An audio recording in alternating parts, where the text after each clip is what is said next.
Hello friends! As many of you know, I recently came back from a trip to Denmark.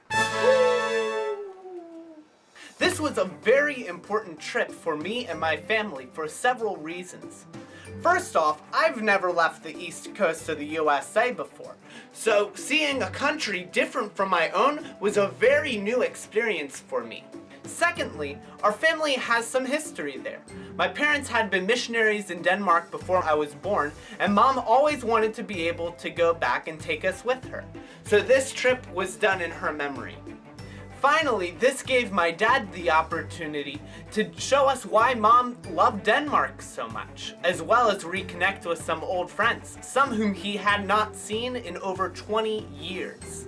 So while I would love to share every detail of the trip, it would be way too long of a video. So today I hope to give you a little glimpse into this wonderful excursion through what I'm going to call my 5-minute flashback.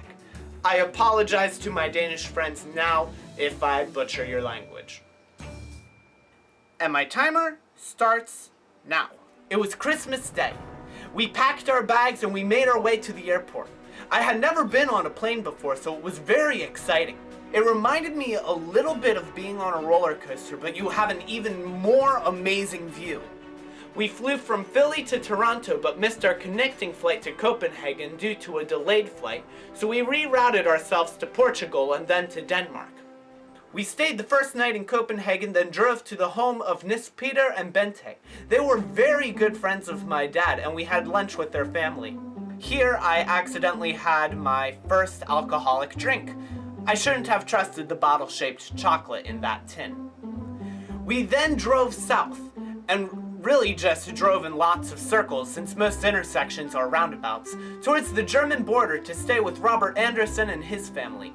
He and his brothers had been with my parents when they did ministry on their ship, Alida.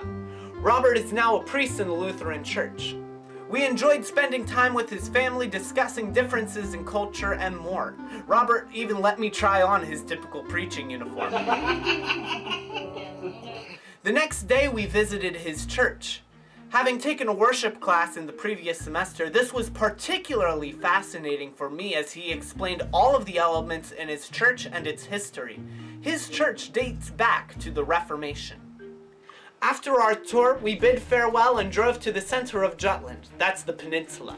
We stopped at the town of Jelling and saw some Viking runes that state how one king established the Danes as a Christian nation.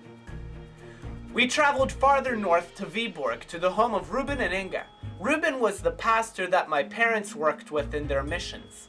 There we also met with Warren and May Jones, who are current missionaries in Denmark, supported by our church. We shared in wonderful conversation and fantastic food, and learned about Danish church history from a very different angle, the Free Church in Denmark. This conversation continued the next day when Ruben took our family to see his church in Viborg and the work they are doing there. He also took us to a massive domkirke, a cathedral, in Viborg that is covered with 51 different paintings telling the story of the Bible. The church also had a crypt underneath it from an earlier era, as well as a beautiful view from the church bell tower. Ruben also took us down some local shopping streets, as well as a local park where we discovered 3 different ways to have a hot dog, cooler playground equipment than in the States, and a perfect family picture opportunity.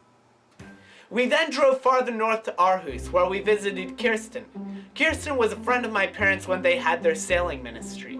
Kirsten is also the mother of Robert's wife Brita, and his daughter Dorothea Amelia joined us for the evening and we played games together.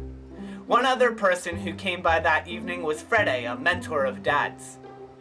On Saturday we explored the city of Aarhus. Our family visited another cathedral in Aarhus and saw the Viking crypt that resided under the church. From there we rejoined Kirsten and Dorothea Amelia at the Aarhus Art Museum. At the very top of the building you could overlook the entire city in a realization that humanity in of itself is above all other art forms. We left Aarhus via ferry and traveled back to Copenhagen. We came to the home of Jorn and Karen, who were good friends and partners in missions with my parents. We would spend the next 24 hours with their family, though we stayed in a hotel that night. Sunday morning, we visited their church, and that afternoon we braved the rainy weather to see Copenhagen, to see the King's Castle, the walking streets, and one of Mom's favorite places, a small amusement park called Tivoli. It was beautiful, and was the epitome of the Danish value of hygge, a word with many definitions ranging from the art of creating intimacy, to coziness of the soul, to cocoa by candlelight. We returned to Jørgen's home for New Year's Eve, experienced traditional Danish foods, and launched fireworks with the rest of the nation at midnight. Whoa.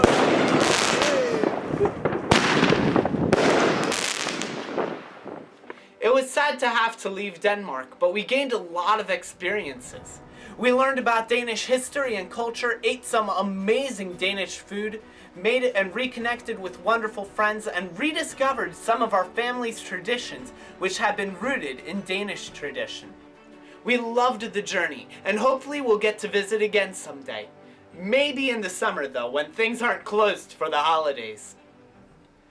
Well, that concludes my 5-minute flashback. Thanks for listening to my story. If you want to know more about our trip, feel free to message me or leave a comment below. I love being able to share stories, and this trip was filled with them. I may put up another video specifically about the churches because I have a lot of footage from those, and I think it would be really interesting to compare and contrast them in a video form. But until then, that's all I got for today. Farewell, friends. Now, how can we have more hygge in our home?